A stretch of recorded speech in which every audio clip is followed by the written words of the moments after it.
السلام علیکم ورحمۃ اللہ وبرکاتہ۔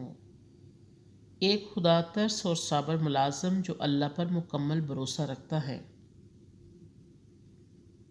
ملازم بڑا ہی تابع دار تھا۔ مالک نے خوش ہو کر اس کے 5,000 تنخواہ بڑھا دی۔ تابع داری میں فرق نہیں آیا، لیکن وہ بہت زیادہ مشکور بھی نہیں ہوا۔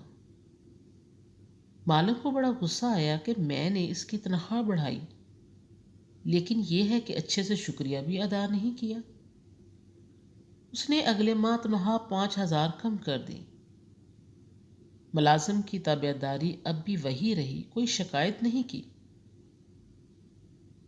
مالک نے اسے بلوا بھیجا اور کہا، بڑے عجیب انسان ہو،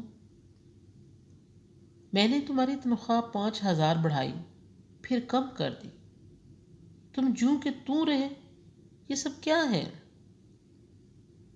ملازم بولا، وہ آپ نے خود کو رازق سمجھ لیا تھا۔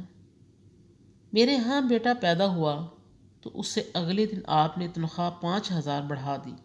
میں سمجھ گیا کہ جس خالق نے بچہ دیا، اس نے رزق کا انتظام بھی ساتھ ہی کر دیا ہے، سو اسی کا شکریہ ادا کیا۔ پھر جس دن آپ نے تنخواہ کم کر دی، اسی دن میری والدہ وفات پا گئی۔ میں نے جان لیا کہ وہ اپنا رزق اپنے ساتھ لے گئی، سو تب بھی اللہ کا شکر ادا کر کے مطمئن رہا۔ پھر بولا، صاحب یہ روزی روٹی کے فیصلے کہیں اور ہی ہوتے ہیں، ہم تو بس مہرے ہیں جنہیں آگے پیچھے کر کے اسباب پیدا کیے جاتے ہیں۔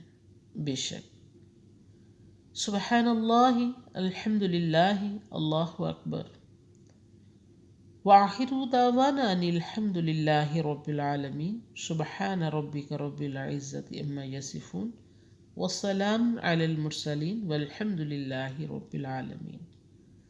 اچھا، تو اب چلتی ہوں، دعاؤں میں یاد رکھنا۔ اللہ حافظ۔